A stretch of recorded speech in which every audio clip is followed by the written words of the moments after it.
Welcome, everyone. I hope you're all having a pleasant Tuesday.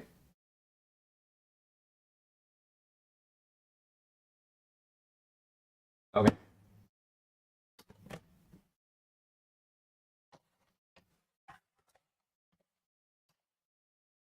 Okay, so this I'm getting rid of.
Eh,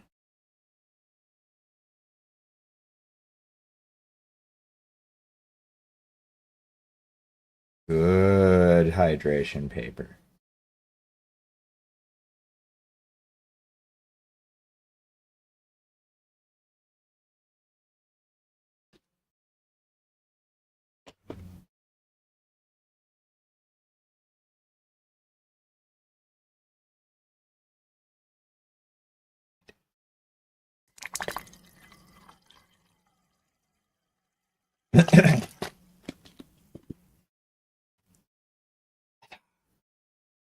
Alrighty. Now that you've watched me replace my palette paper,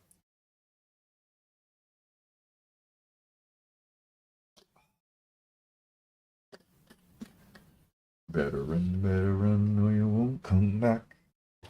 Hey, you out of the way. I don't need you today. Don't be impatient. Alrighty.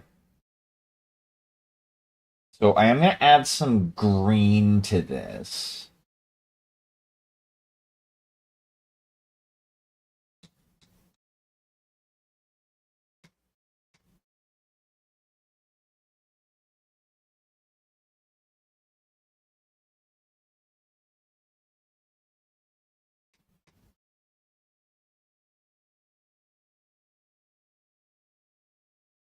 Hmm.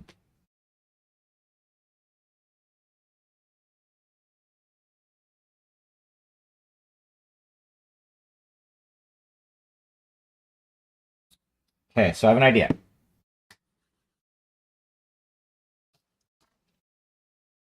You are transparent. Perfect. You are semi-transparent. Also perfect. And terminates here. Okay. So that's what I'm going to do for the tassels. So essentially what I'm going to do is I'm going to do green, like probably 2/3 of the way down them. And then I'm going to take the yellow and I'm going to kind of try and blend that over top the rest of the way and basically kind of do a transition where it's like mostly green, but the ends are a yellow. I think that'll look cool. Um, Before I do that, though, I should get the staff part of it painted. I should do the metallic bits.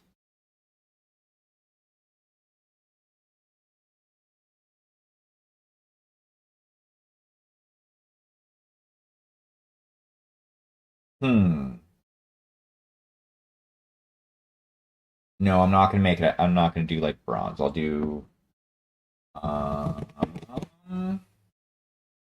Where's my? Where is black? That one. No, it's not black.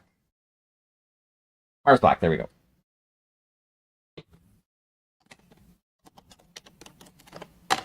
Hold. Okay, cool. There's still here. Need to change that cup though.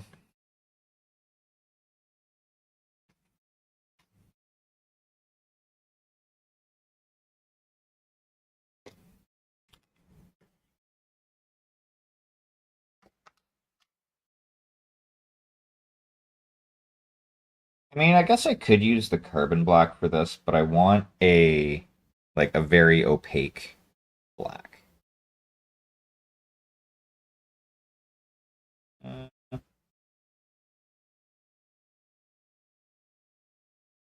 little bit more.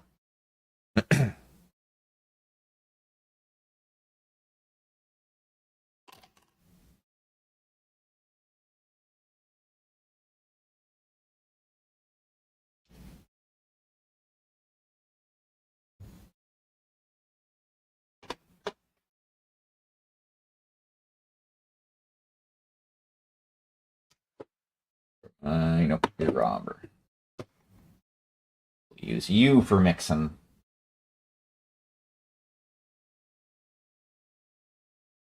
The Liquitex stuff gets used for mixing.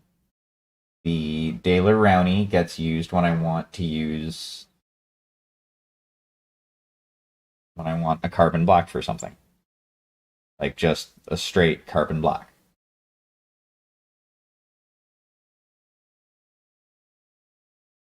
Like shadows or black lining.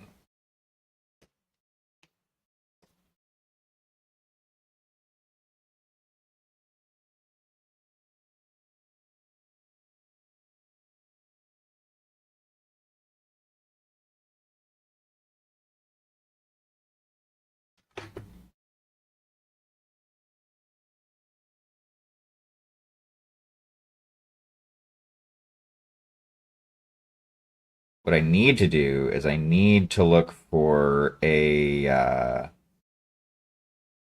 Mars Black ink so that I can actually have Mars Black for thinning out my Mars Black.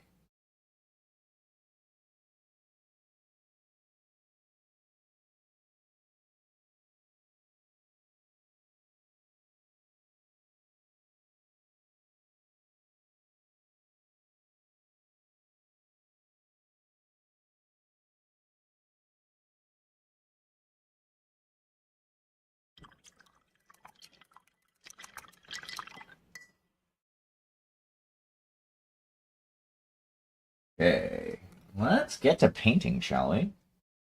What fuzz brush do I want? Yeah, I'll use 0 for this.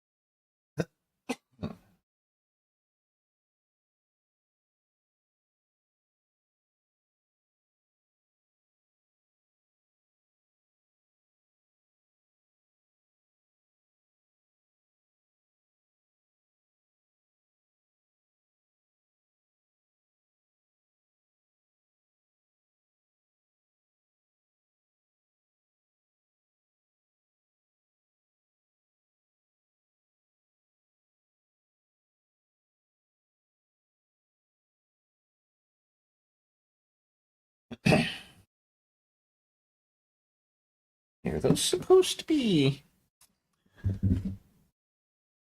God damn it. Why can you, not? I think they're supposed to be actually just rings. So that's how I'm going to treat them.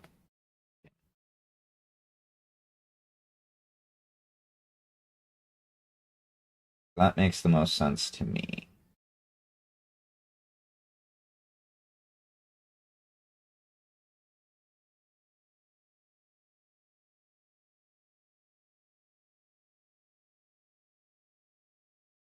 Cue me complaining about the sculpt.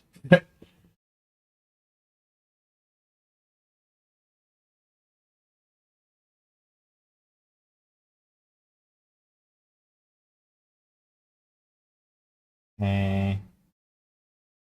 Basically know where I want to put the metallic for those rings anyway, so it'll be fine.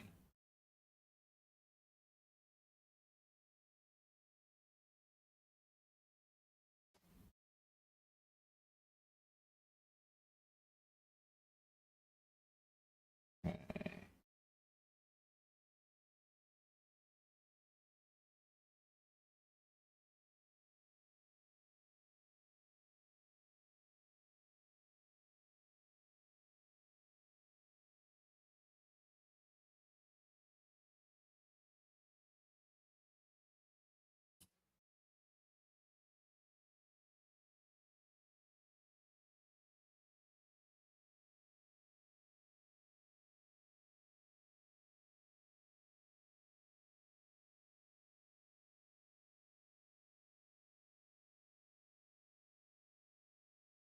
Okay.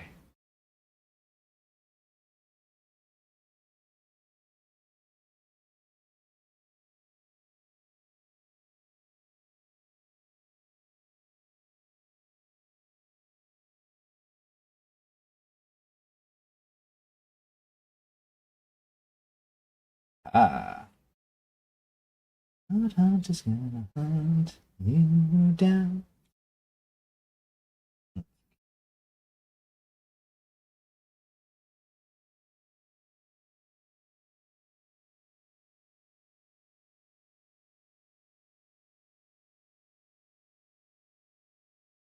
Hey, you. Damn. Let's cut. There. Hey, well, that's where my foot goes, so you don't like it, you're gonna have to move. Rico, welcome in.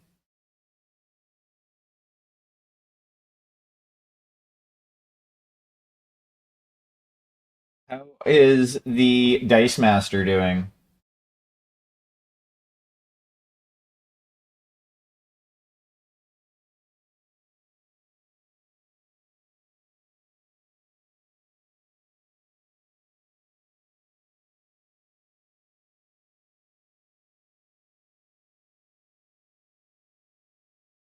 Oh, nice.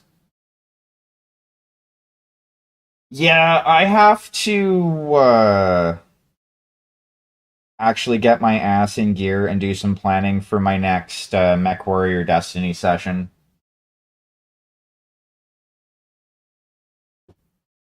Oh, as a player, I take the only notes I generally do take are like the ones that I feel are immensely important. Yep. It is going to be hydrating today because I am out of coffee.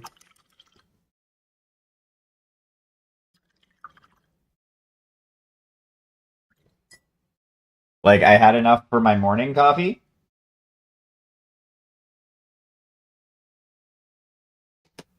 So I was caffeinated for work, but I did not have enough for screen coffee. Hmm.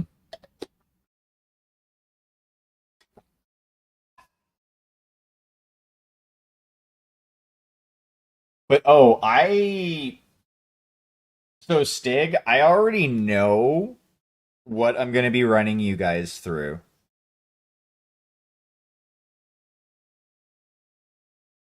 Like, it's just actually setting it down and writing it out in the style of like the missions in the book.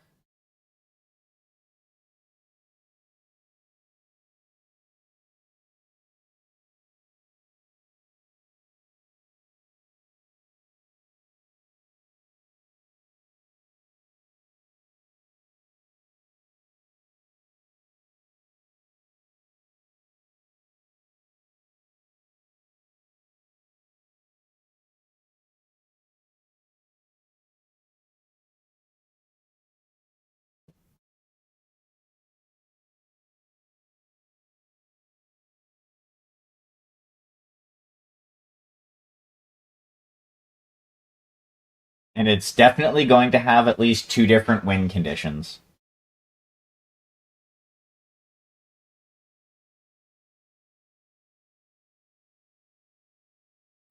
Just gonna hunt you down.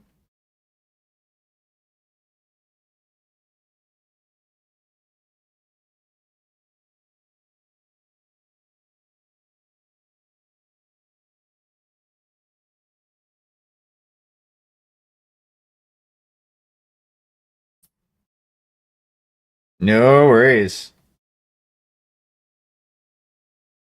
Enjoy your nugs. For nugs are meant to be enjoyed.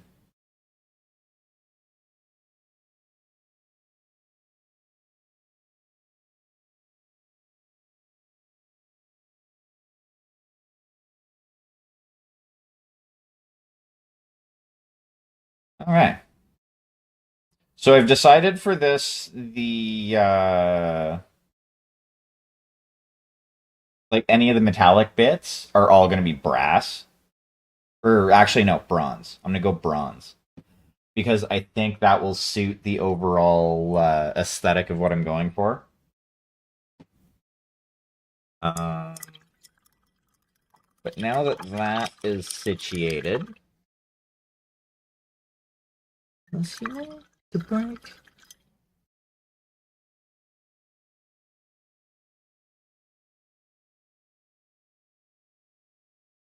What I want to do is I want to pivot just a touch. And hair. Hair needs. I want to go with.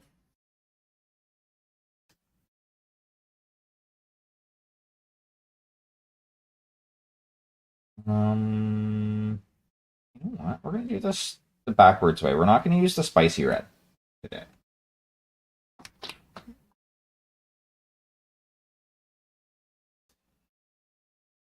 We're gonna use a touch of the raw umber.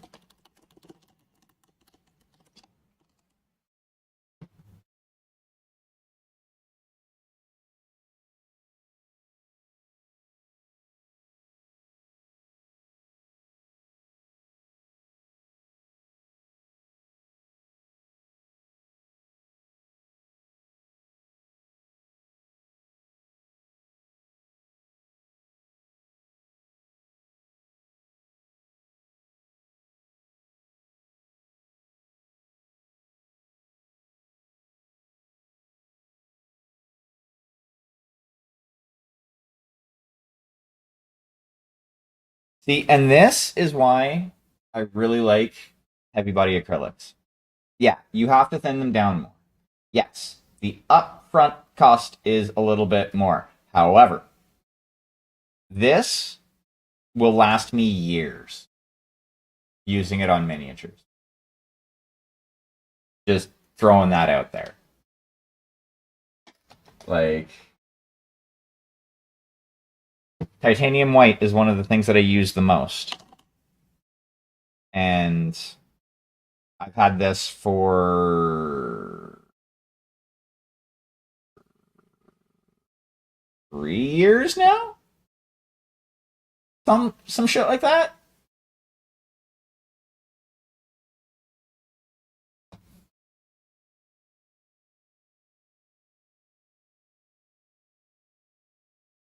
$4 years because I think I got that shortly after I started streaming. Actually, I think I got that with my first affiliate monies.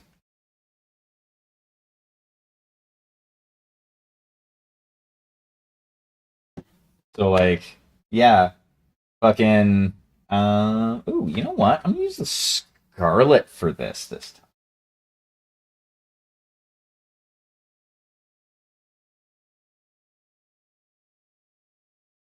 Rather than like a rich red.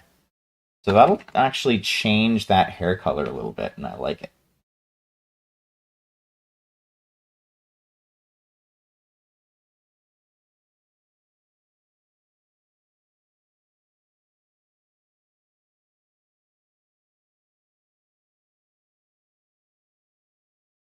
take that up. Make sure it's nice and incorporated.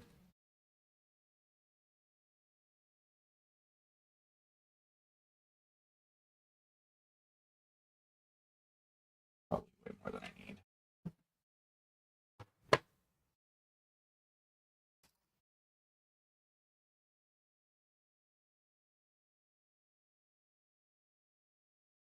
Yeah. Where that came up and I wanted. What?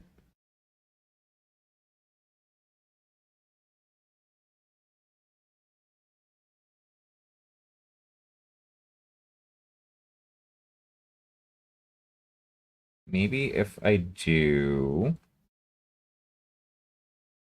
Okay, so I think I know what I'm going to do with this. A little bit more red than I want. Like...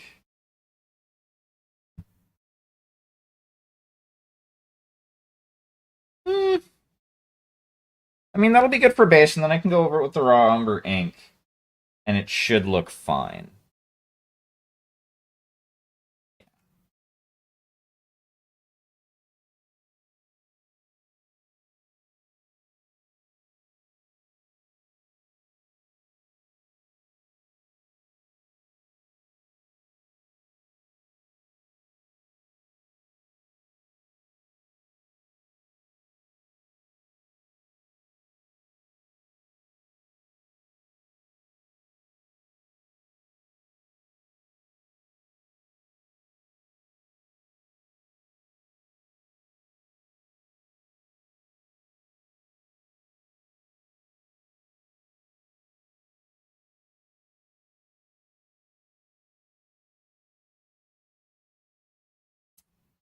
Okay.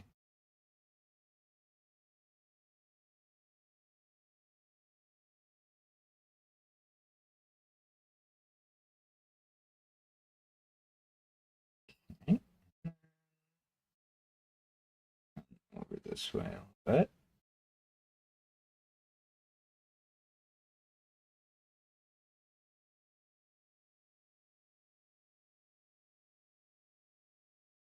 There.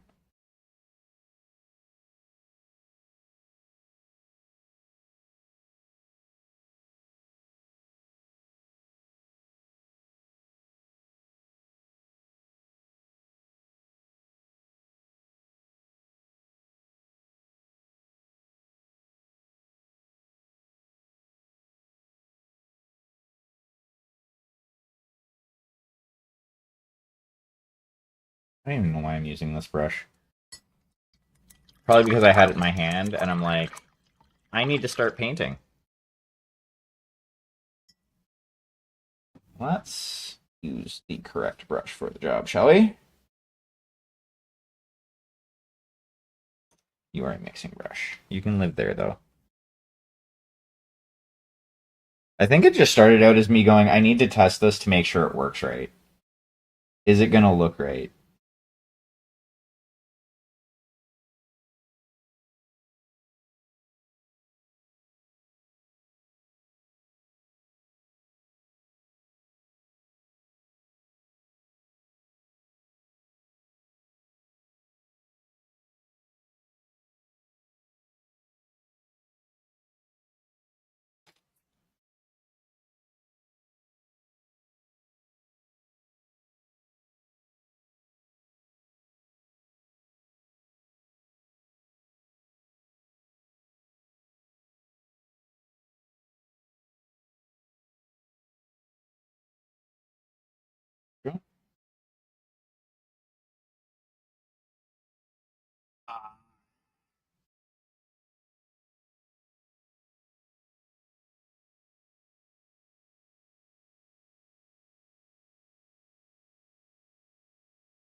There we go.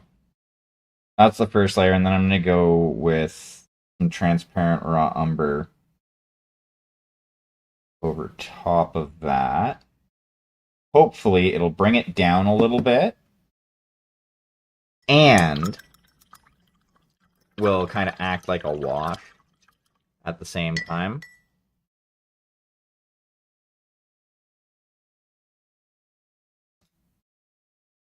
So I was wrong. That actually is a suitable. That's a correct amount of red in the brown.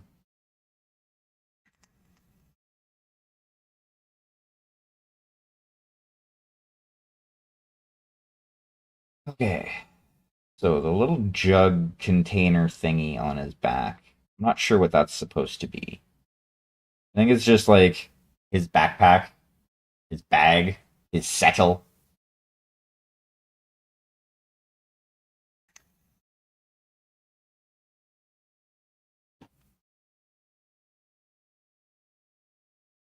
Okay. I think that's supposed to be a flute. I'm assuming it's supposed to be like a flute or clarinet or some shit like that. So, what I need.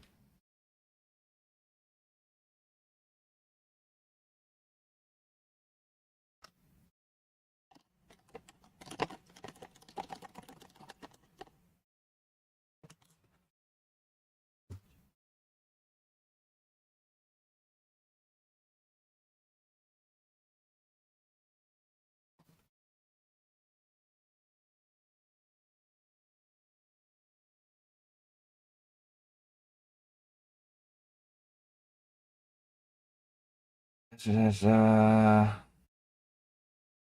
I'm gonna need probably a bit of white. So I need one blob there.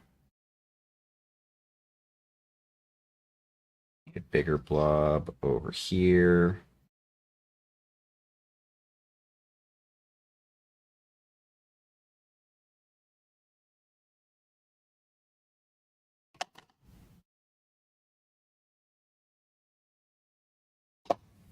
Ooh, I already have it, but it has wings. So that means I'm gonna throw an Ultra Ball at it anyway.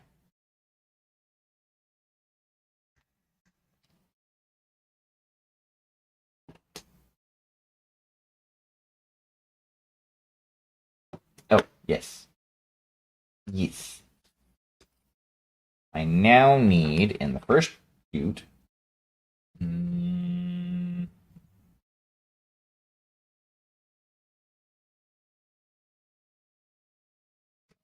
actually what I need, drop of brown.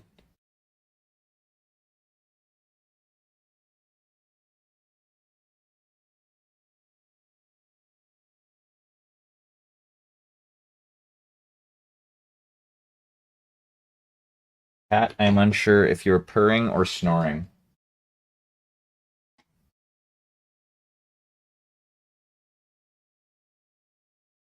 Okay, it's purring. It's just I can hear you purr as you breathe out.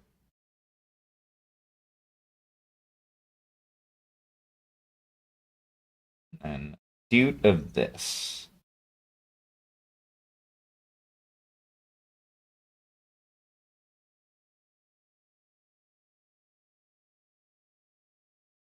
So the reason I added a little bit more of the raw umber is I want it to be very brown, but I don't want it to be too thin.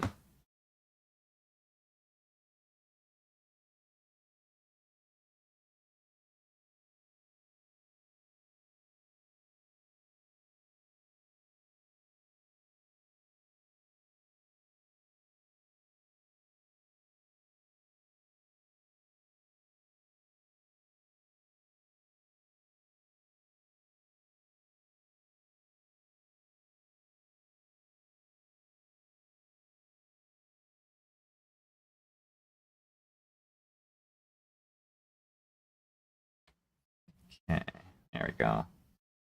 Got what I'm looking for, actually.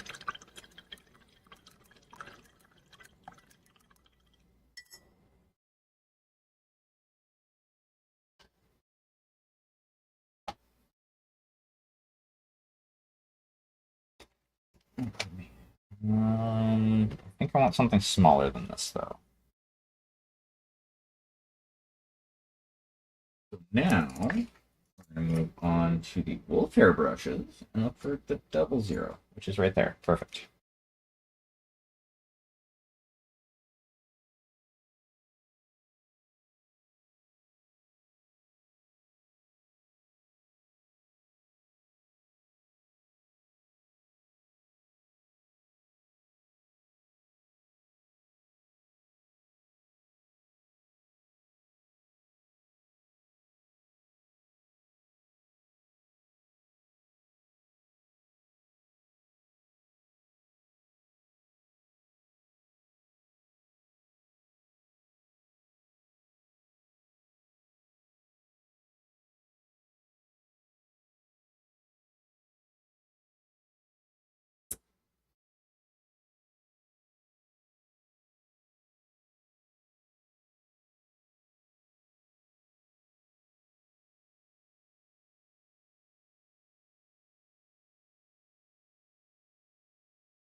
Uh,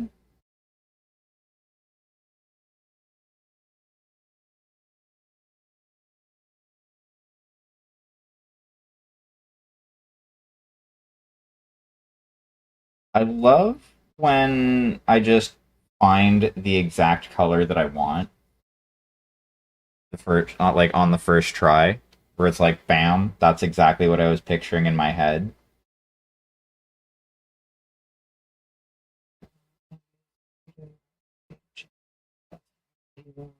Yeah, one time for the hero.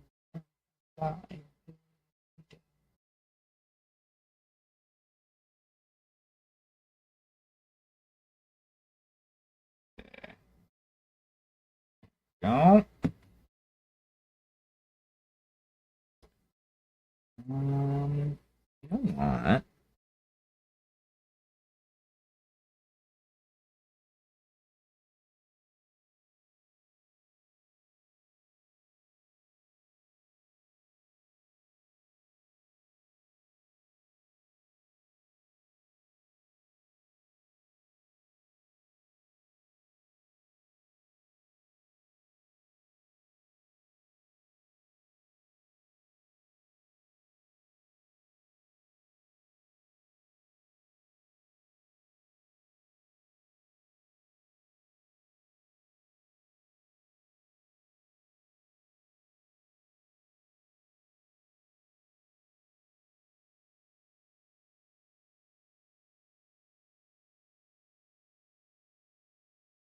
Okay, so I'll probably just do the cord going around him black, just for contrast purposes, because I think that'll be fine. Um, got that.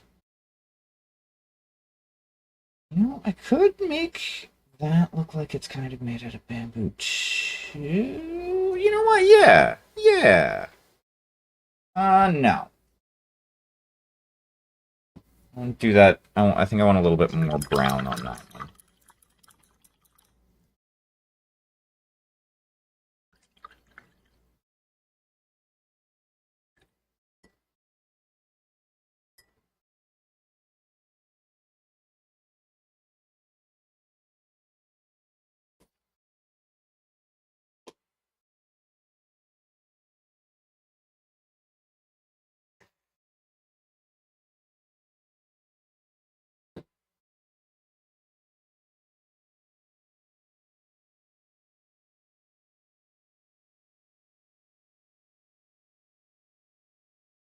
Hmm.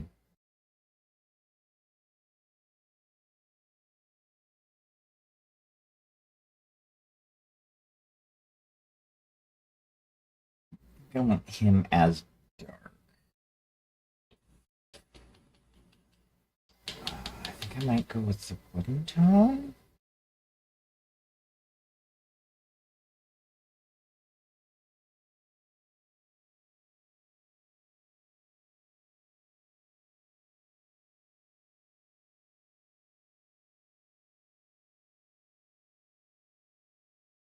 Crush your skull. Hmm. Downside to mixing my own like skin tones and shit. If I miss a spot and get rid of the mix, there's a chance that I have to go over all of the flesh again.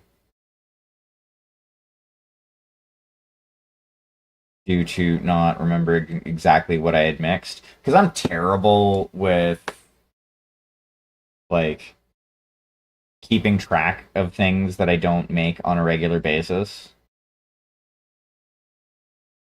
Like the bone color that I use, that's fucking I do that all the time.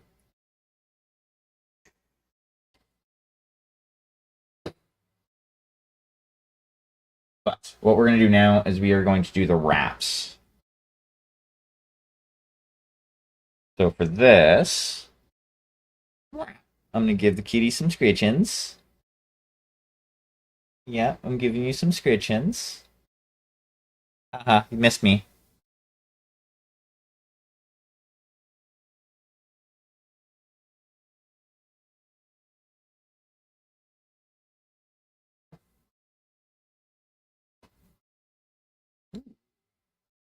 I mean, what I could do.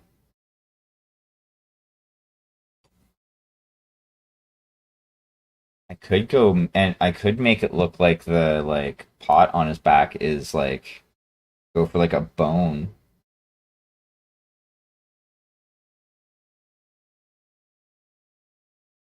Uh, no, I don't think that would suit.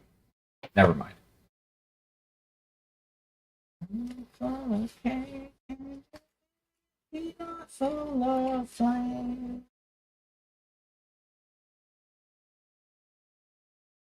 I don't know if I mixed that enough.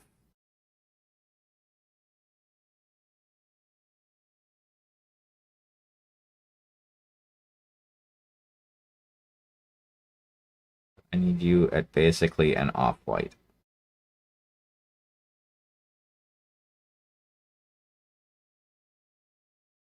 Or thereabouts. Actually, I think I need a little bit more white in there.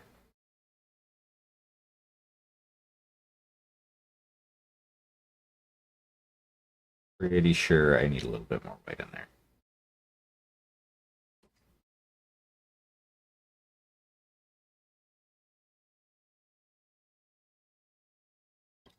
Okay, I need to clean that off.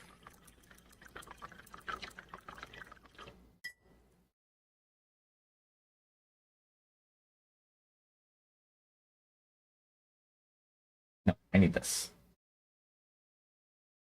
This being titanium whiting.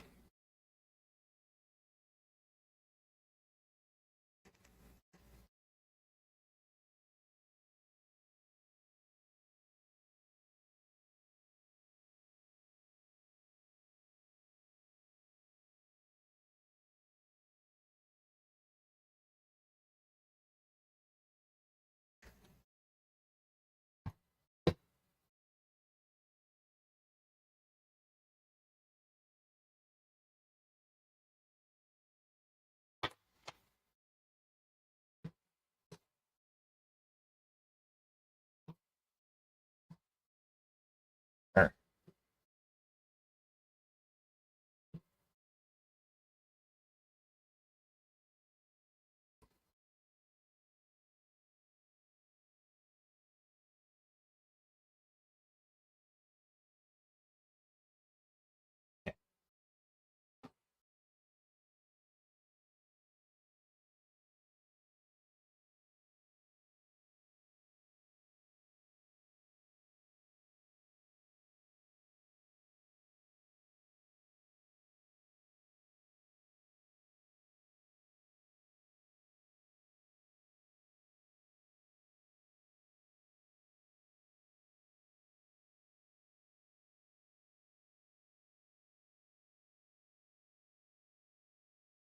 There we go.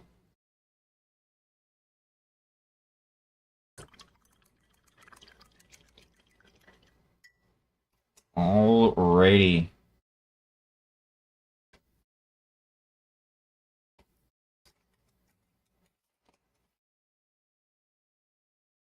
let's start painting some hand and foot wraps, shall we?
Okay.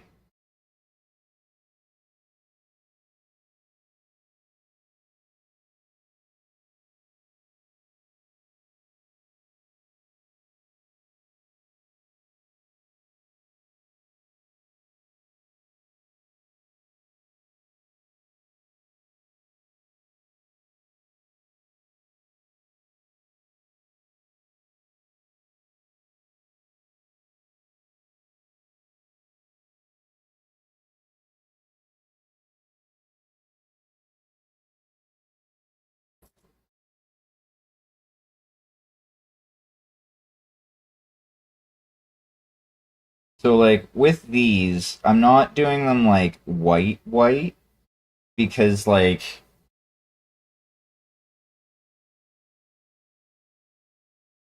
I don't know. I figured that it would be they would more than likely be like made out of linen, which as far as like natural linen is kind of like an off-whitey browny color. Like it until it's bleached anyway.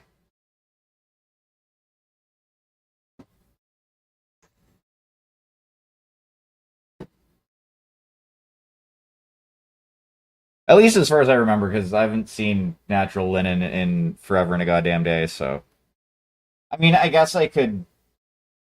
Yay, we caught it.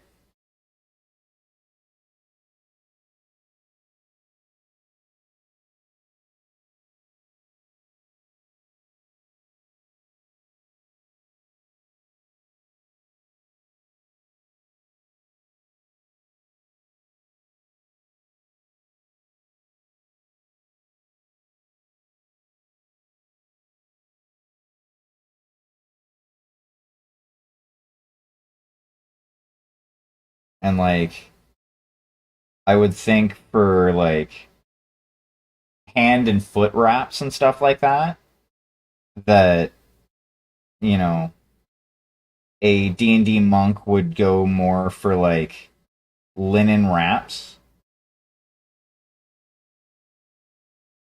like linen for wraps rather than something like cotton, which would be more expensive.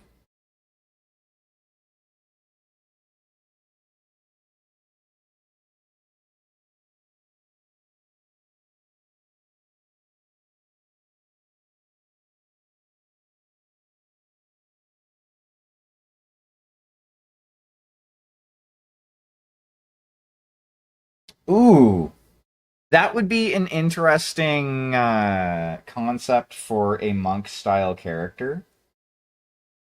Like mechanically, it would be a monk. in like I would probably play it in Pathfinder because I even with the most recent stuff that I saw while doom scrolling about Wizards of the Coast, I'm even less inclined to play anything that, you know, they have control of.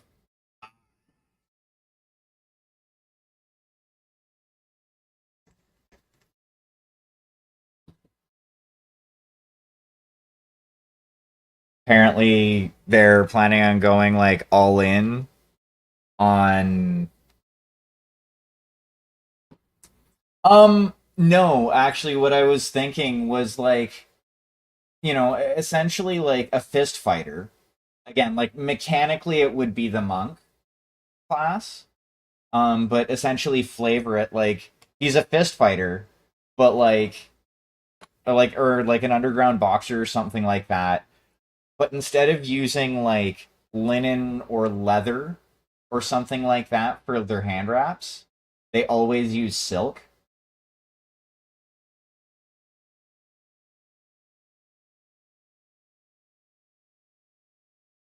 Give them a bunch of like persuasion skills as well. Make them both a lover and a fighter.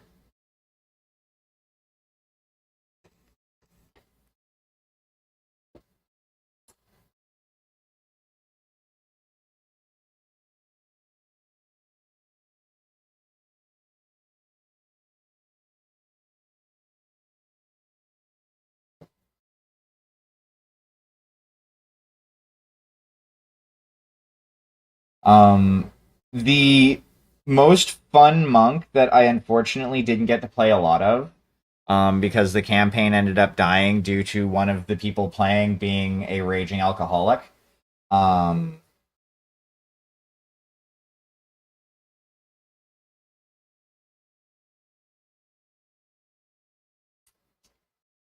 but yeah, so it was the one and only character that I'd ever made for a tabletop RPG that I based off of another fictional character. And it was a multi-class monk fighter, and the inspiration from for the character was Mugen from Samurai Champloo.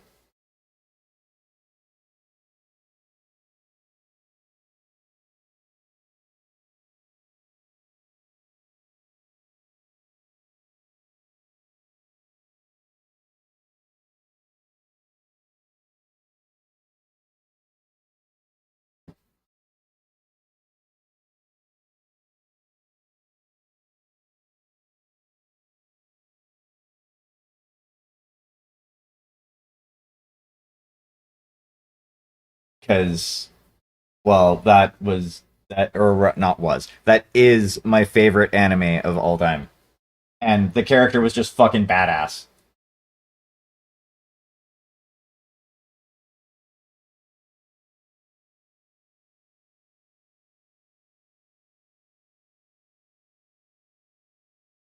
Maybe I didn't fuck up.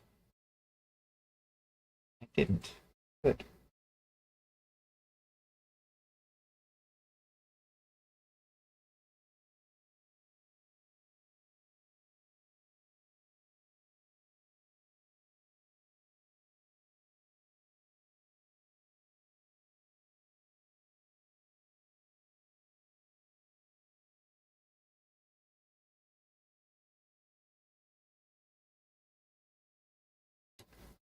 Um,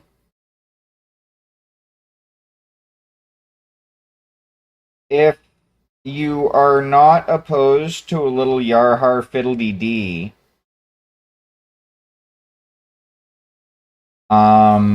I have a few of the supplements that I could, make available to you.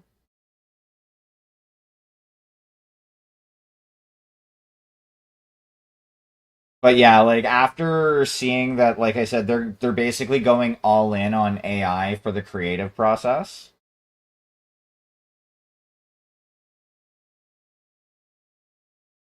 I'm not 100% sure if I'm even ever going to replay Baldur's Gate 3.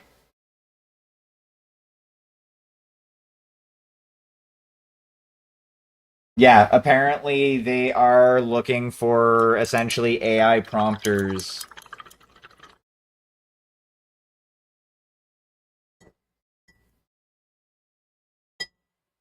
Yeah, yeah, apparently. I haven't seen too much about it. What I have seen may be it may have been falsified, but it's believable enough that yeah, nah. They've pulled enough bullshit.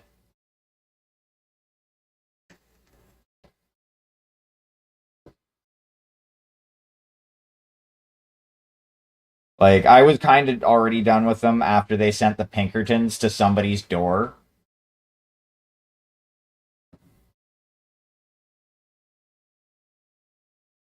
Like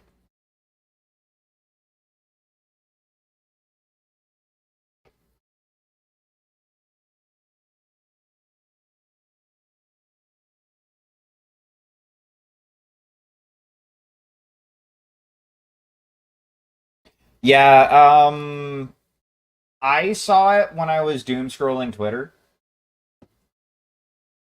So again, I'm not like there is a chance that somebody's just fucking pulling something, but like I said, after the whole Pinkerton thing, I wouldn't put it past them. Not in the least. Which is unfortunate because you'd think that they would go the other way and be like, look, most of the community really doesn't like this, and we fucked up big time once already.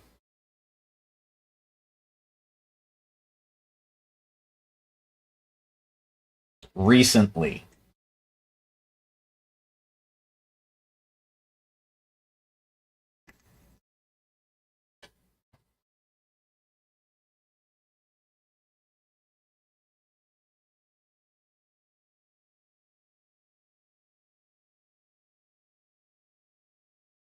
But like I also don't see myself playing anything Wizards of the Coast related anytime soon anyway. Because like every Saturday is Mech Warrior. Um Recently Sundays, or at least every couple of Sundays, has been Monster of the Week because of my podcast.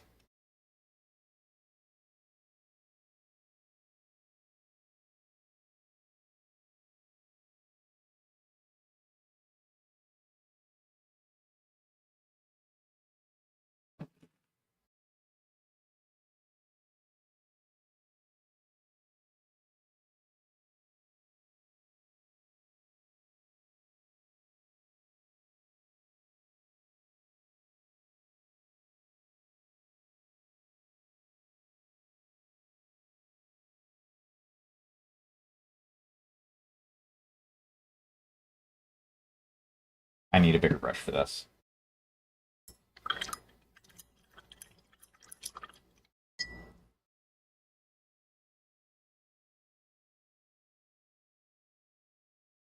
Honestly, and a little bit of this is nostalgia talking, but I think they peaked in the 3.x era.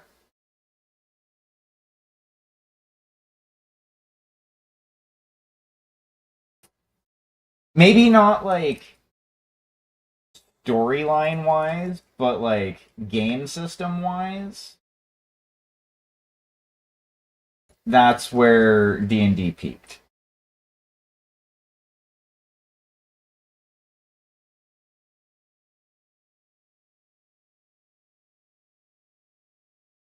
The system was versatile, it was robust.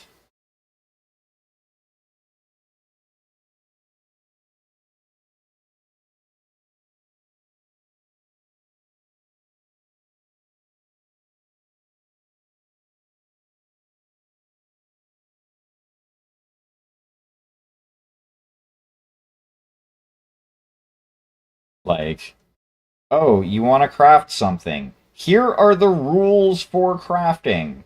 This is what you need to do. Boom, done. There you go. Oh, you want to make a magic item? Boom. You can do that. Just follow these rules.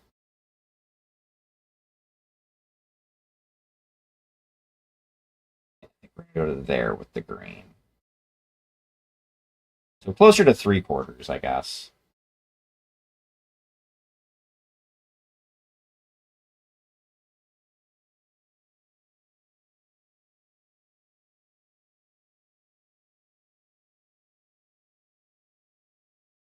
Was the system easily breakable? Yes. Yes, it was.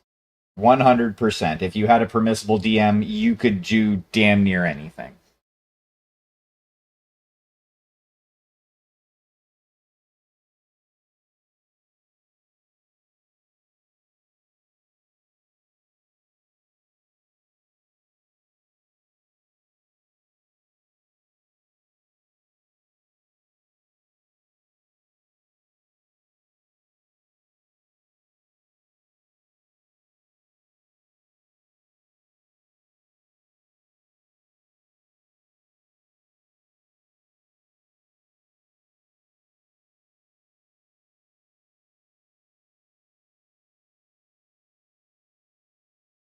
Fuck, there were rules in the books about, like, monster creation.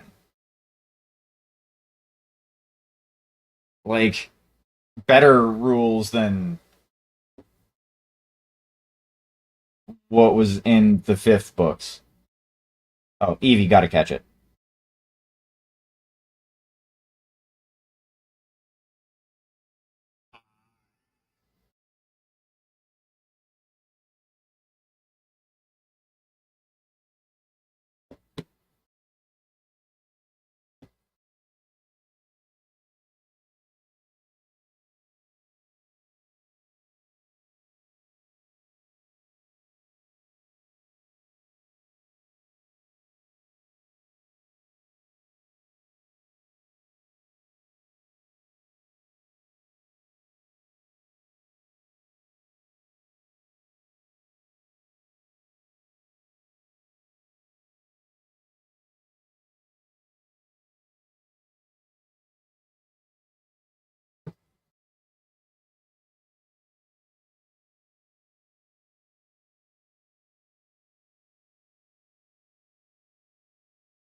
Like, hell, you could play as a half dragon if you wanted. You could come in as a vampire if you wanted to take the fucking level hit. If you were playing a high enough level campaign.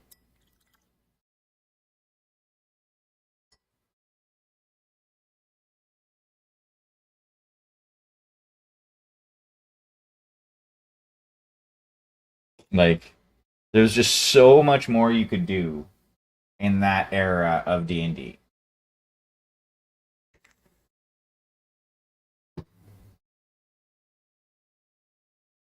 Then Paizo took the system over and fucking ran with it and improved upon it.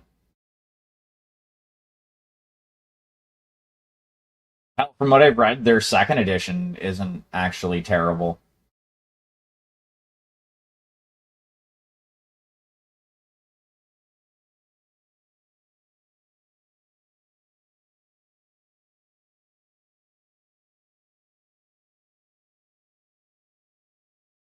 I kind of want to play in like a fantasy in like a short term, at least a short term fantasy campaign.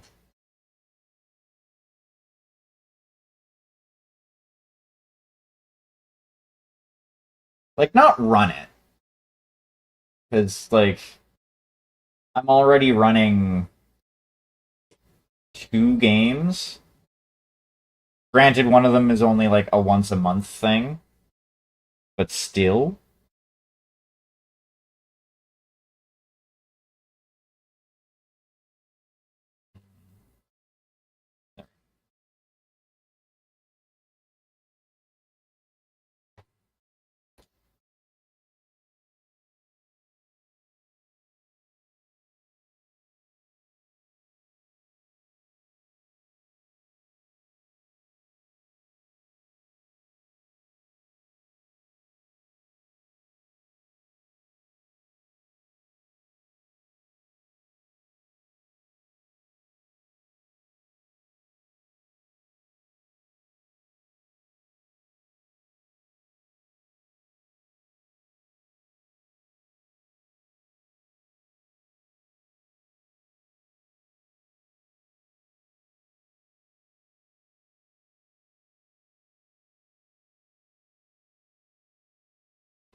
Mhm.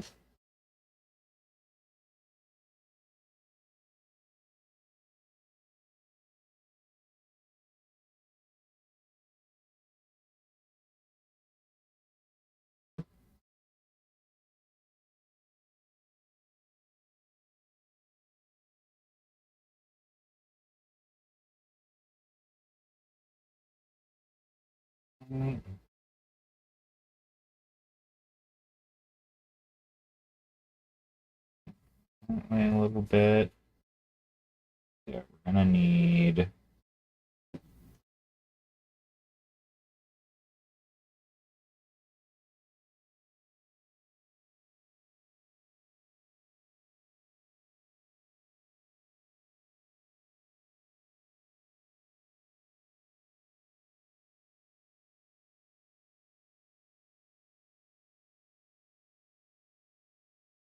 Mix those bits.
There we go.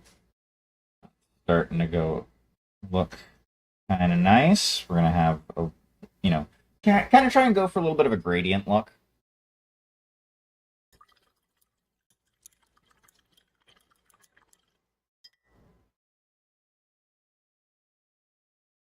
That dry just a wee bit before we go too much further on it.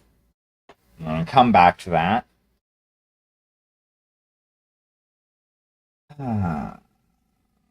Now, mm,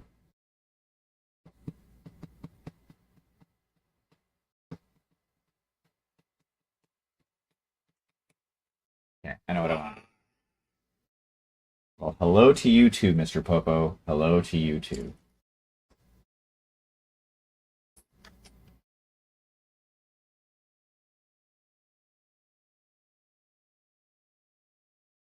That one will do.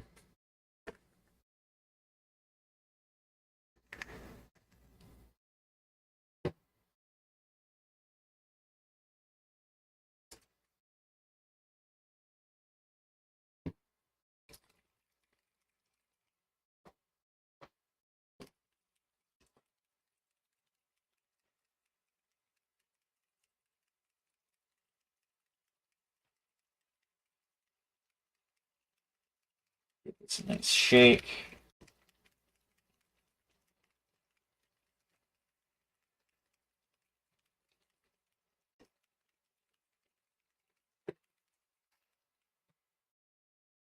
That's the water.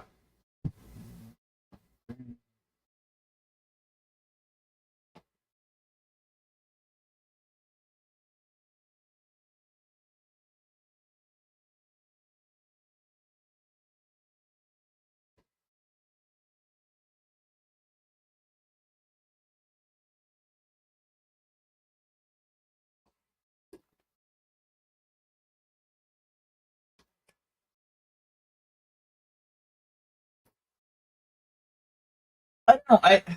Okay. So, and this is the gamer that doesn't uh that basically really likes a bit of crunch in their games. I actually kind of like the idea of skill ranks. Just simply because of the fact that, like, you know what? Yeah, maybe my character is, you know, passable at 5 or 6 different skills that may or may not come up in the course of normal play. And they have a few skills that they're really, really good at. The thing I didn't like about them is how certain classes could game the system. Like, I don't think rogues should have got. I don't think rogues should have been able to get basically every skill. Like, I think that was kind of dumb.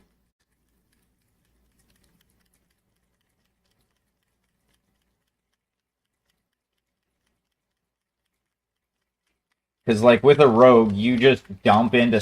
Like, you make sure you give yourself an intelligence bonus.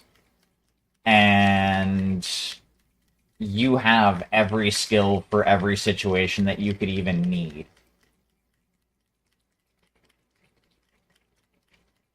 And, like, at max ranks. I think that's a little broken.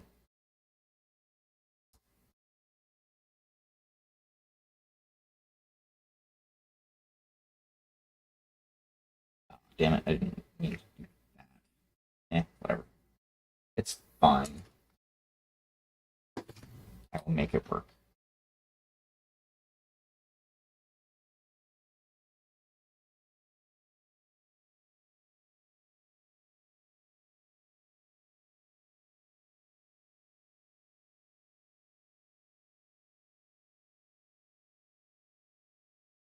Pathfinder 2, for like, I haven't like memorized the books or anything like that. But from what I've read and looked at them, it's a lot more like creating your character feels like a lot more of a narrative experience. Like not quite how Catalyst does it with their system.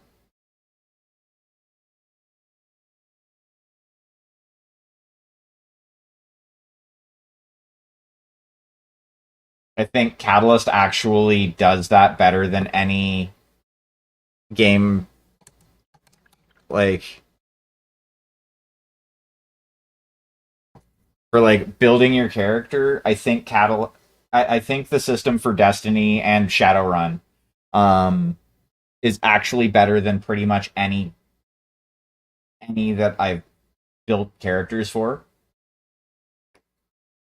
Just simply because like you are just straight up building a person.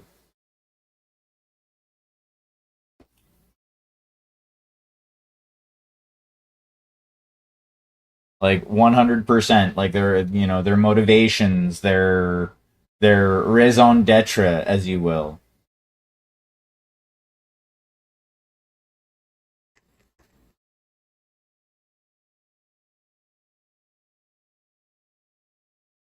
Like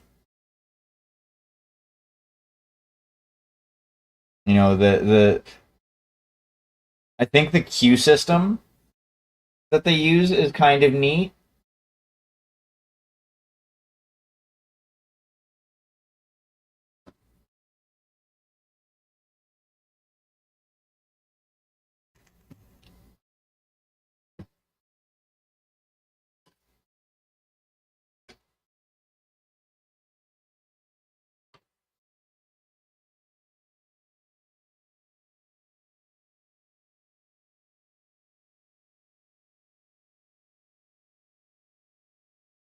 It could get complicated when you're looking at like multi-classing and shit like that. Like, because like for X levels, like fighter going with the whole fighter monk thing. For your fighter levels, only your fighter skills are class skills, and you get less skill points.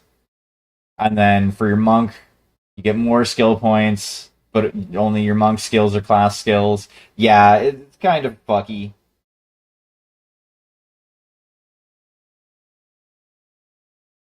Um,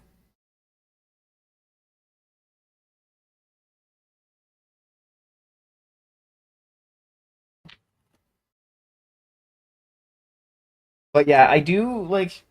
I don't know. I kind of like the concept of having, you get half ranks for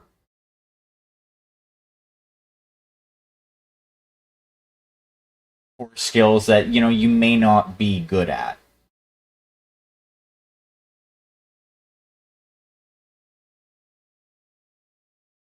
But I also believe that skills shouldn't be like I don't think your skills should necessarily be dependent on your class. Like you should get class abilities that, make your class feel special, but skills should be universal. Um what they should do, like what a system should do, in my opinion, is basically, and you know what, maybe these numbers are based on your class, but have it so that at character creation you pick, say, I'm just pulling a number out of my ass here, um 5 skills to be like your main skills and 5 skills to be like your secondary skills type deal.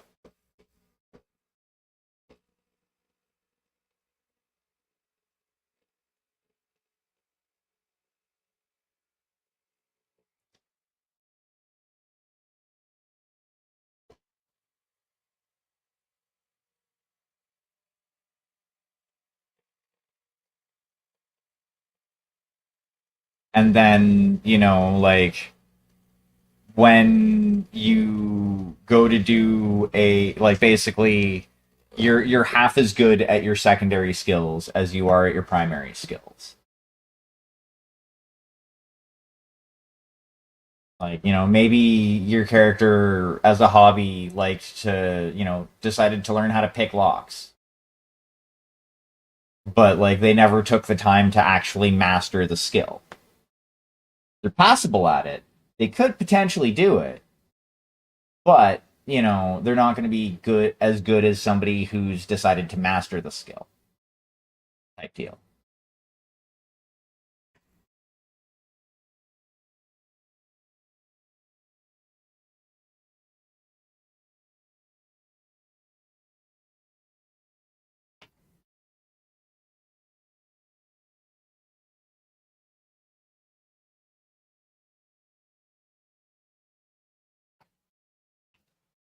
Also, I don't think that lockpicking should be a trained only skill because I could sit down with someone, show them how to pick a lock, and within a few minutes, they can at least like pick the lock. Hell, I can show somebody a technique that really they don't need to really have much understanding of how lockpicking works, that pretty much anyone can do. Like anybody can rake a lock.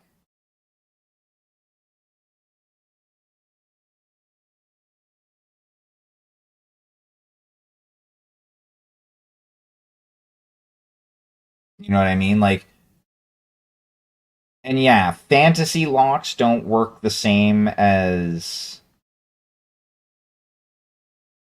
modern day locks. They're also generally not as complicated.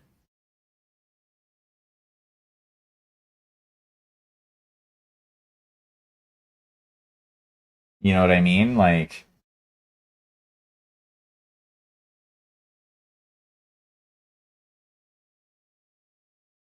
yeah, because to be fair, that is one of the quickest and most effective ways to get into a lock. Like, you can single pin pick, and that's fun and all. But, like, yeah, like, I'm pretty sure in a fantasy setting, there would be a techniques very similar to raking that would be like, okay, yeah, this is the easy way to get into, most locks.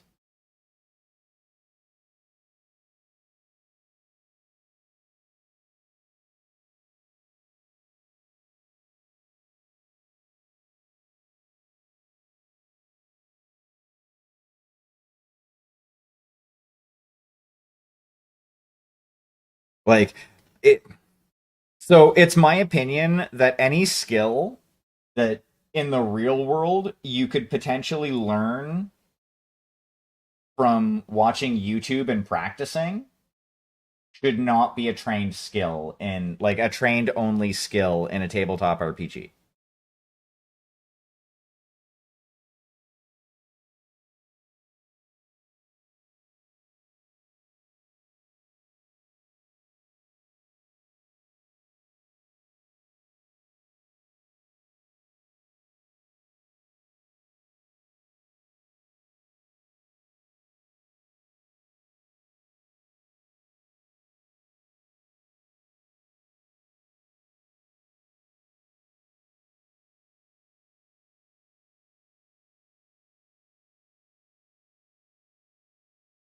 Something like acrobatics. That's something that I could see being a trained only skill.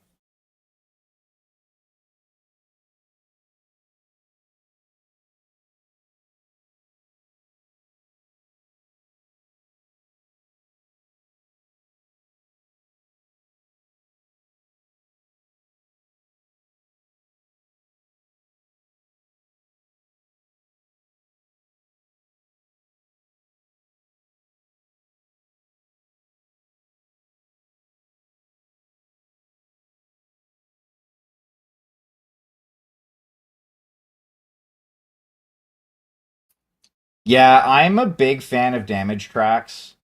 Um, so much so that the TTRPG that I've been slowly cooking up, that's kind of the way I'm going to do that.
I just kind of need to figure out how exactly I want to do. Well, okay. I know how I want to do like skills and shit, but like special abilities. I need to figure out a way to balance those. Which basically, what I'm going to need to do is I'm going to need to come up with a bunch, and then I'm going to need to rope people into playtesting.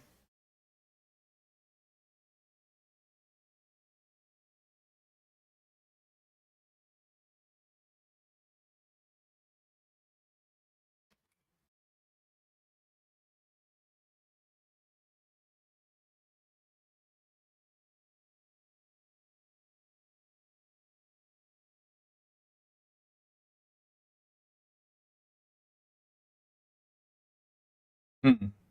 Um, I honestly liked the way that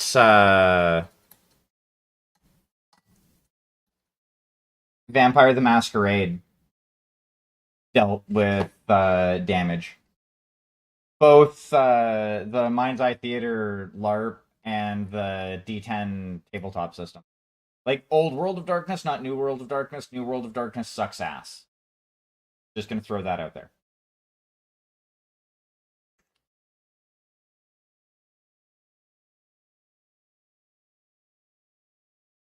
And like, if people don't like me saying that New World of Darkness sucks ass, too bad. New World of Darkness sucks ass.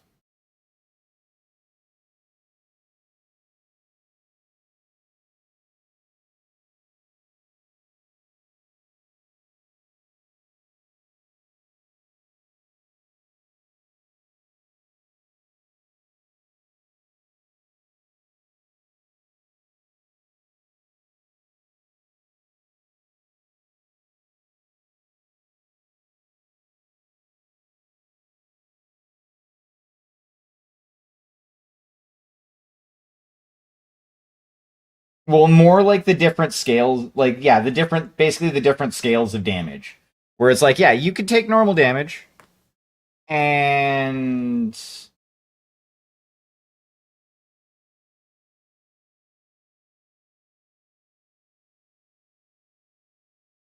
you get shot. Uh, Bashing, I do believe. I think it's either bruising or bashing, but yeah, like you could take a bunch of you could take a bunch of like normal damage or lethal damage and heal, or you could potentially take a bunch of aggravated damage and you have to take time to heal that because those are big wounds.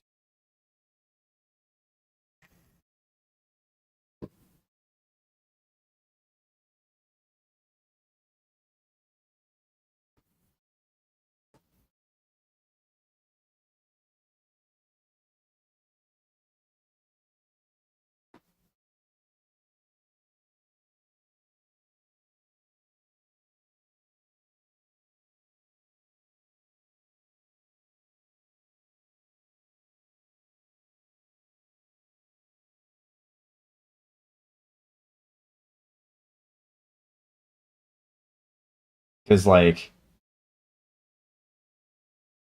I don't know. And again, could partially be nostalgia talking, but like, it just always felt awesome when, there was a big fight happening and like you were able to do like ag damage to the whatever it is you were fighting, and like they couldn't actually like heal properly.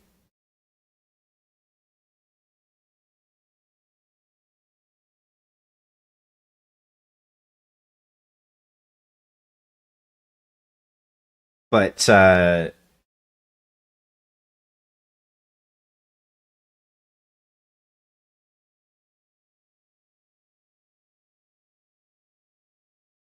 yeah, see, when I played Werewolf the Apocalypse, I played a Get a Fenris, and my whole thing was to punch the thing in front of me.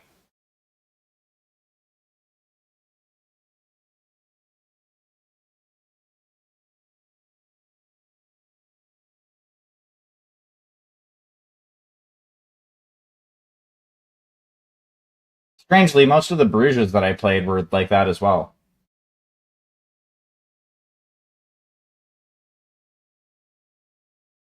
Punch the thing in front of you until it stops moving or it turns into dust.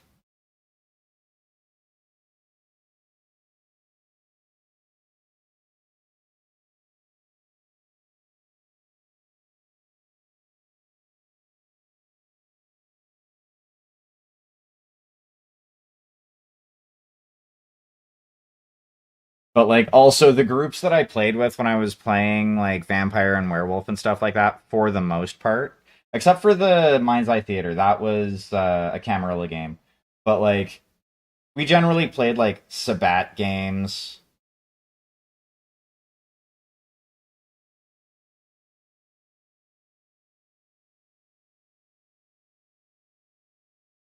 which are a lot less political and a lot more just going out and killing shit.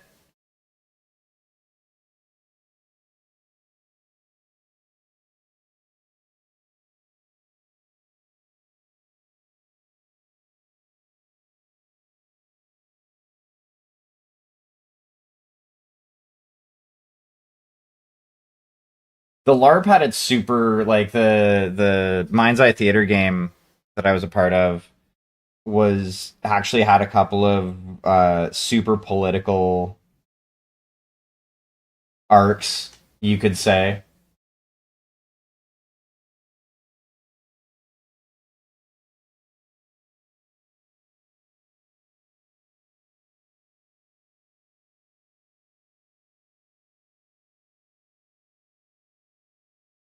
Though, oh,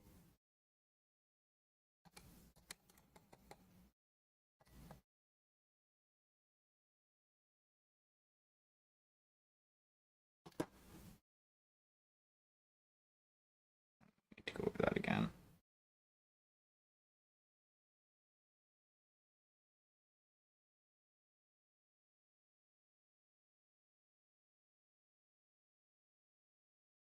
That's fair.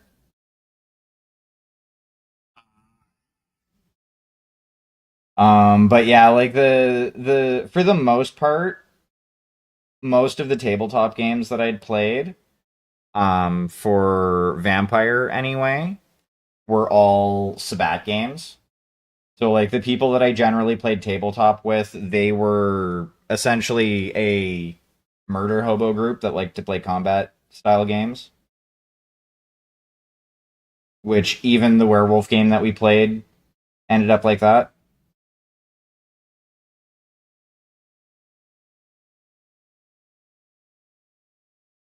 The live action vampire game was actually the only one that was really political at times. Um,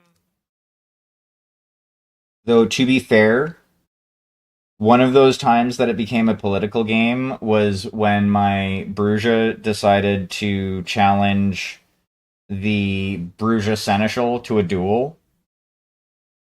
in Elysium and turned her to dust in one shot, and then was like, well, I just beat the Seneschal, I'm in charge now. And the rest of the city went, I guess you're in charge now. The prince was away doing something. I think the player just couldn't be there that day.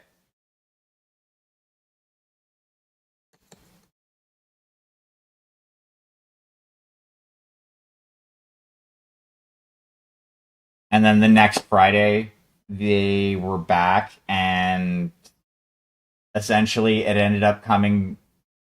Uh,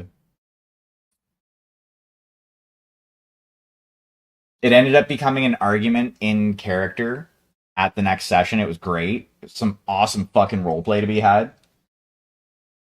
That was also the game session where I argued with the GM into letting me move forward and stand all in one motion by saying, if I as a player can do it, my Bruja, which is a lot more physically capable than myself, should be able to do it.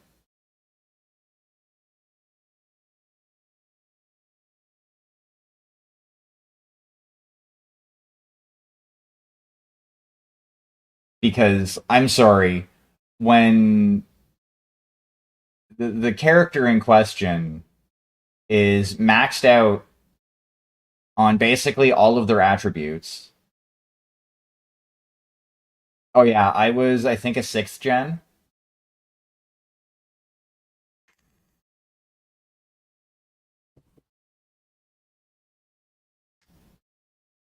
And I'm super glad that nobody in the city used fucking Auspex on me to look at my aura.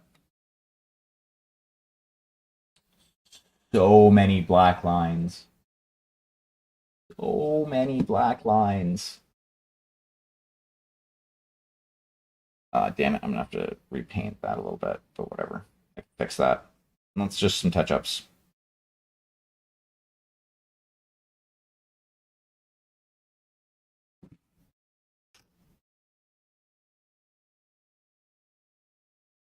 Yeah, he ate his way into being strong as a Camarilla Bruja.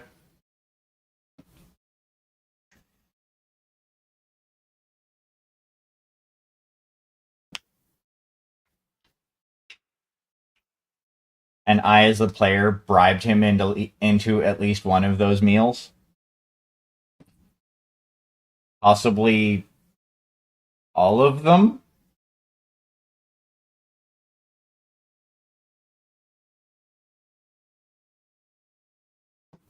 The GMs for that game were, I say GMs because throughout the like lifespan of that game, there were a lot of them.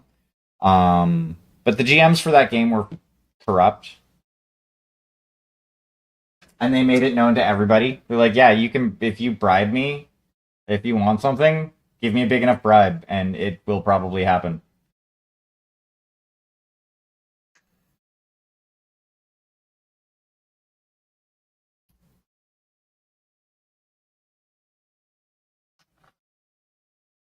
I mean, I can respect that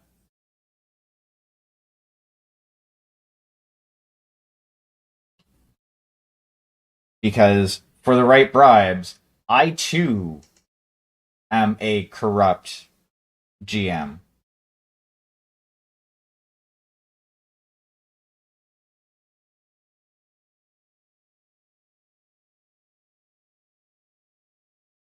I don't need a lot. I just need a little bit.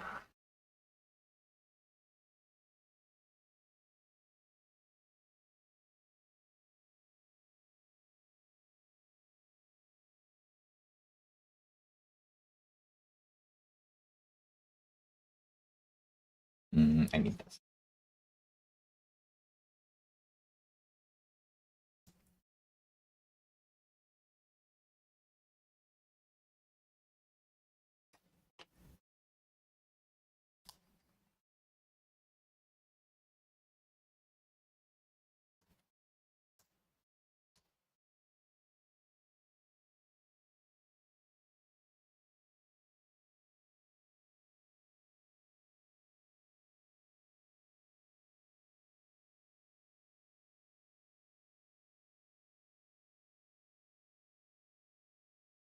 Oh yeah, I'm not gonna lie. Basically, that character was my I want to feel like a badass character.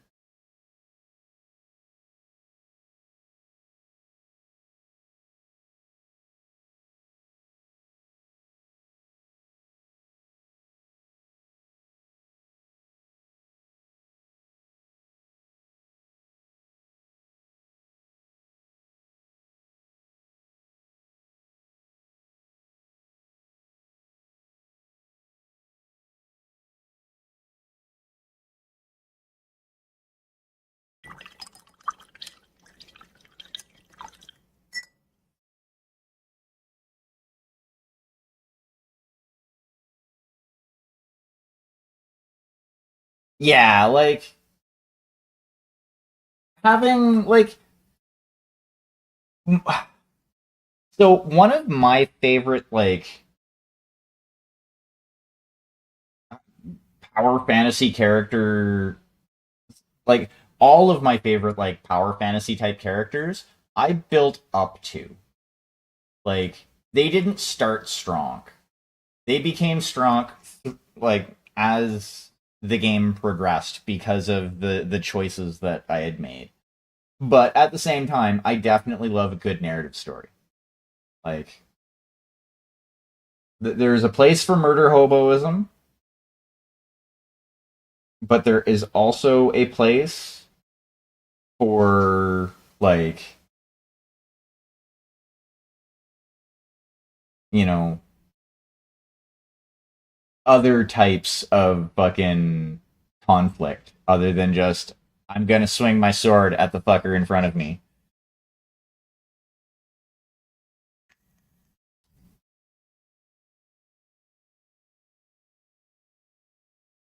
Like, give me multiple potential win conditions.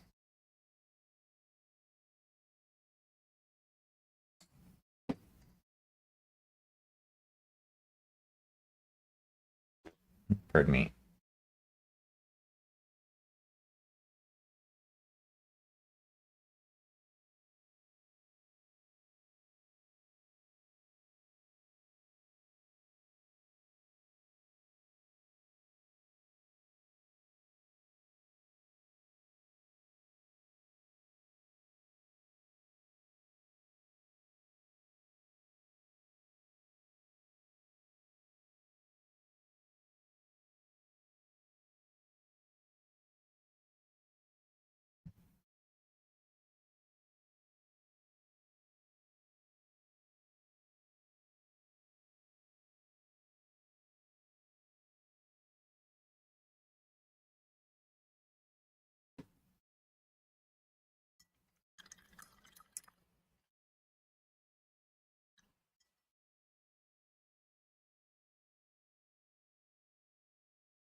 Like, seriously though, if I want power fantasy, I have any number of video games that I can load up and feel like that sort of badass.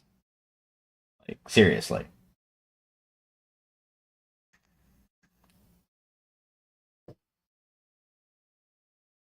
Fuck, I believe I have Baldur's Gate 1 and 2 on my computer, and you can make broken shit with that. I have Neverwinter Nights on my computer, which is based off of the 3.5 system, which you can make a broken character in that game.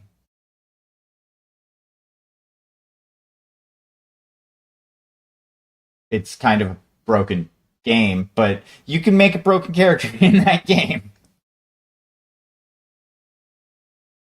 Fuck, I remember when my buddy Ollie picked up the game. I can't remember if he'd like pirated it or if he got it like legit. I think he pirated it, but it was like early on before like downloading updates was a thing, and like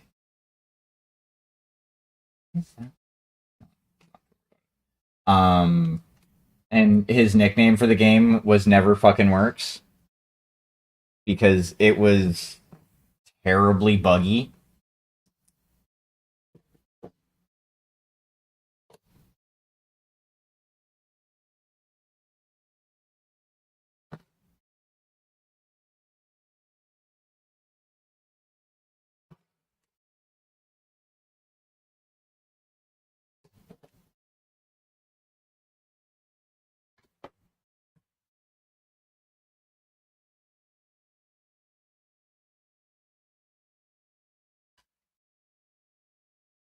But yeah, I think the closest I do currently to anything resembling like power fantasy is me playing fucking characters that use magic all the time.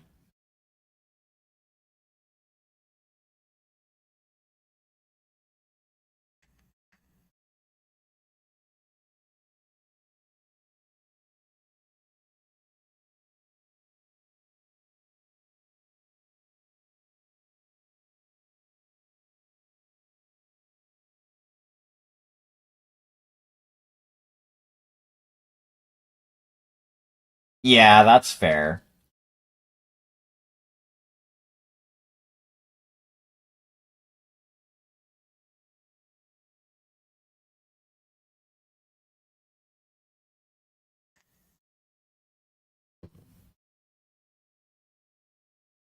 That's one thing, like even in like the not supported era of BattleTech that I never really bothered with too much was the whole like, oh, I'm gonna build the big most broken mech ever.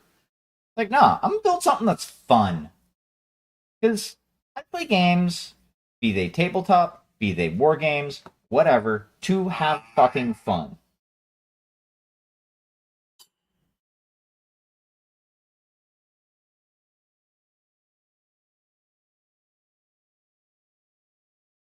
More transparent.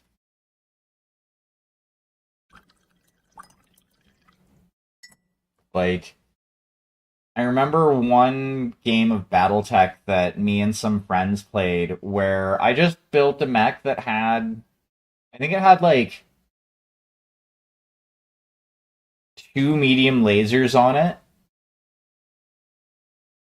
and the rest of the weaponry was just a metric shit ton of machine guns. Like, as many machine guns as weight and armor would allow.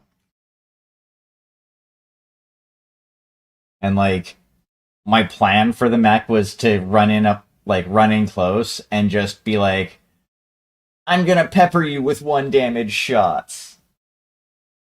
Just for giggles and shits.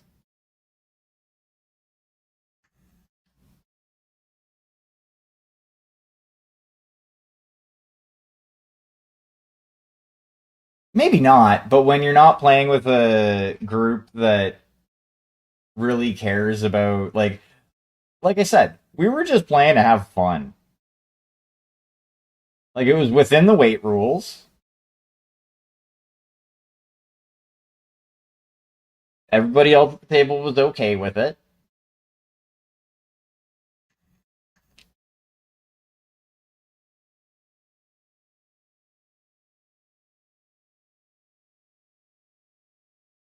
Yeah.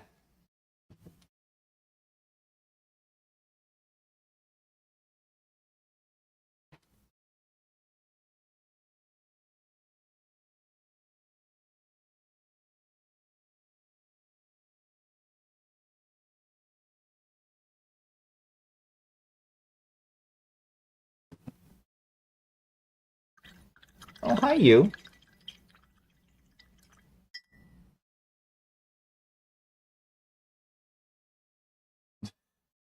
It's all good.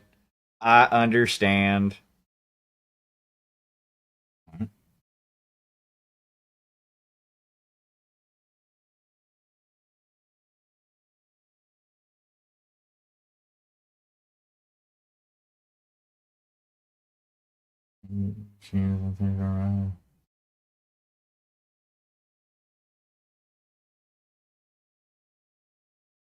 Exactly.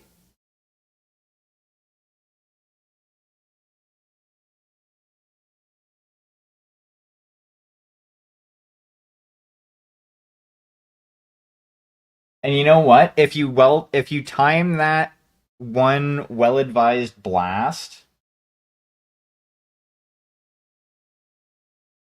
properly, it can easily demolish the I'm gonna alpha strike every turn mech.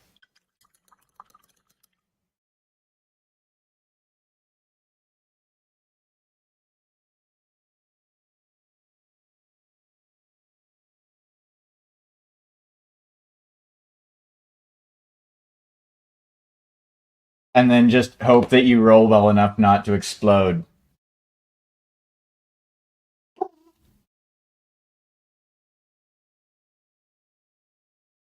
It's actually one of the reasons why, like, for actual tabletop play, I generally prefer mostly like energy-based mechs because yeah, I can overheat the piss out of them. But you know what? I'm never gonna have to worry about an ammo explosion. Sure, if I'm too crazy about it, my core might go critical. I still have to worry about shutdown, but I don't have to worry about cooking off ammo.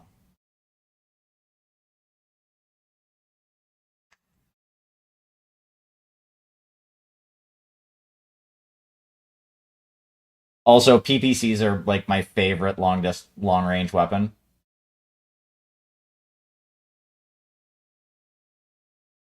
Like, sure, Gauss is nice and can like take off parts of a mech, but that requires ammo, and you generally don't get a lot of.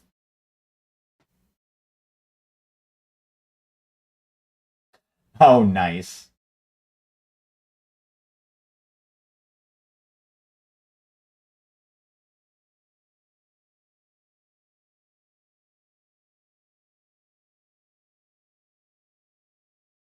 So apparently, fucking BTA 3062 has a variant of, or I don't know if it's an actual variant of the Dire Wolf, but there was a variant in 3062 that had like what looked like nine fucking eight or nine fucking ERPPCs.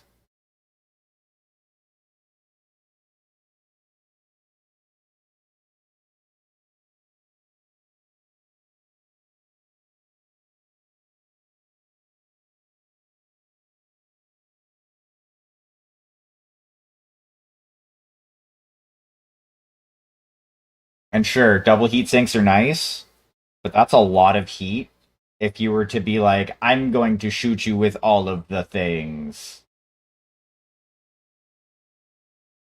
Yeah, it was insane when I saw it. I'm like, really?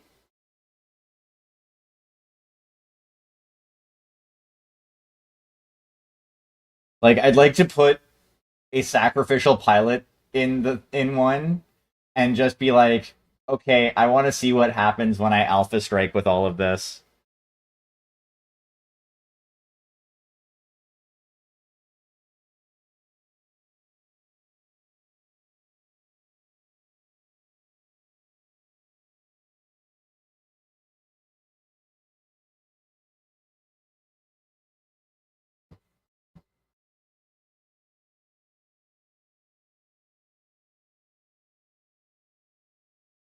You're like, okay, if you're gonna alpha strike with this mech, you want to be laying down in the water.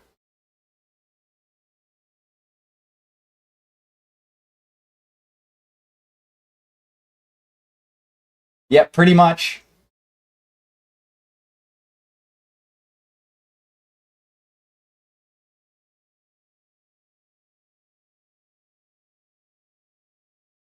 Though you could actually make it work.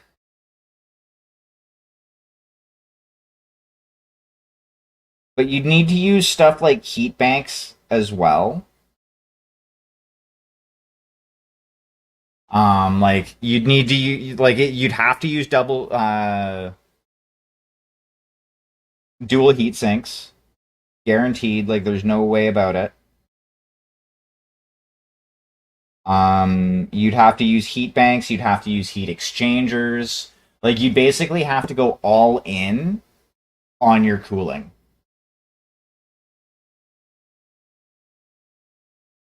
Like I would even like if I was gonna build a mech like that, I would even actually under armor it just to put more heat sinks in.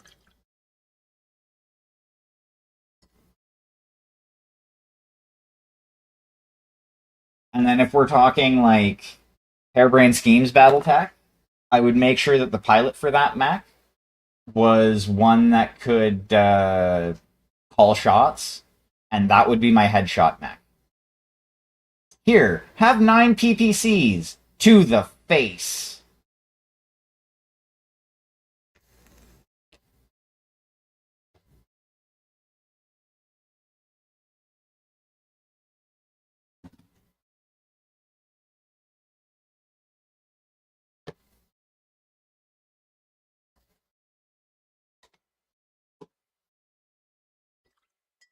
Ever wonder what a Gatling PPC would look like? There you go.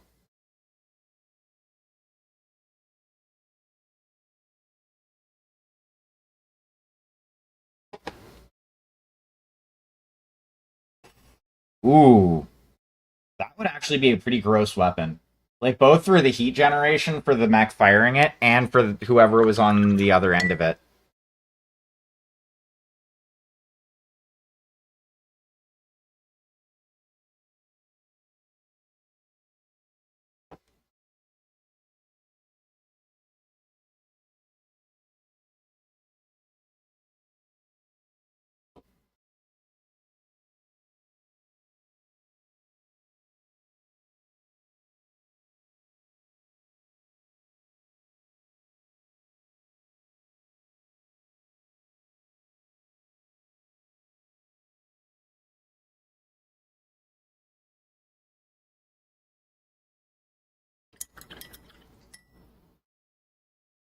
I'm just picturing like this.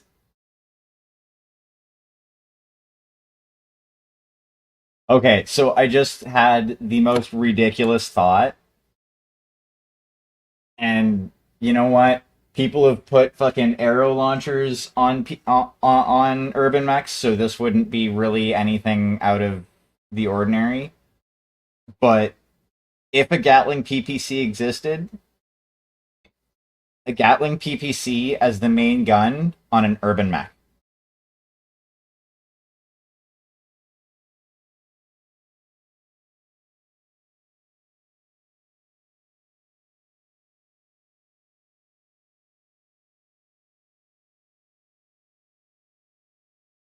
Like, just picture an urban mech firing three blasts of angry blue plasma.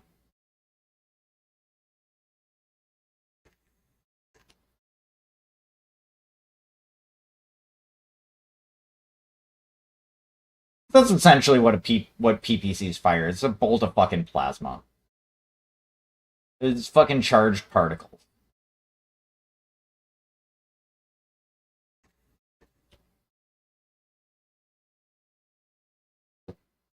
I mean, honestly, that is the best weapon for an urban mech.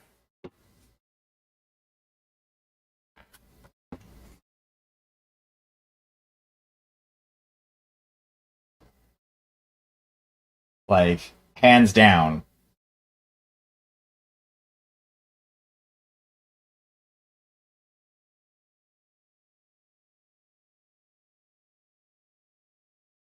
Ooh, okay.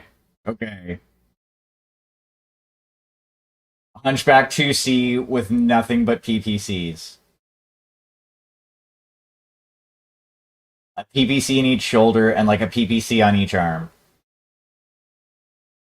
They're already a coffin. May as well make them even more deadly for the pilot.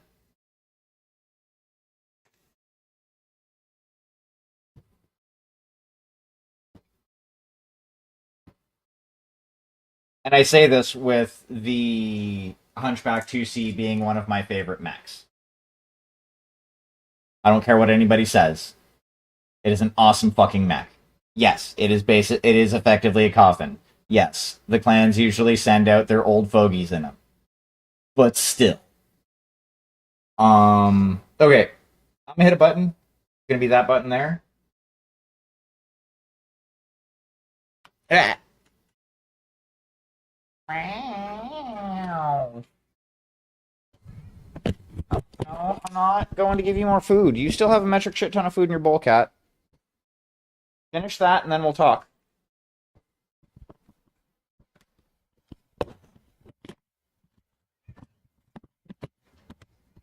Finish the food in your bowl, and then we'll talk. Yes. But it doesn't matter. She doesn't get any new food. Like, I know she doesn't really like the food that I got her last time, but there's nothing that's going to change about it until at the very earliest tomorrow, so she needs to just suck it up. Now, part of the reason that it is old food is when I got back from work yesterday, fucking she had dropped she had knocked over the thing of treats and like it opened up and I just got grumpy and I was like, fine, most of this is just gonna go in your bowl. Um yeah.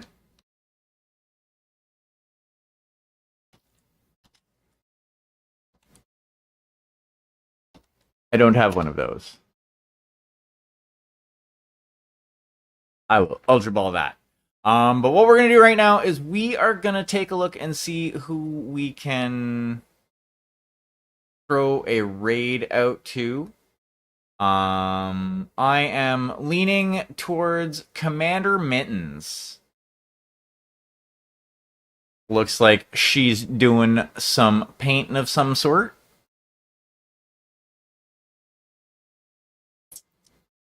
And it's been, it's been a hot minute since I had raided into her. So we're all gonna go over and say hi. If you happen to like what she's got going on, don't hesitate, drop a follow. Follows are free. They help out. Win-win situation. She'd appreciate it. I'd appreciate it. It's all good. So tomorrow night I will be back doing some more painting on the monk, and I hope to see you back. Cheers.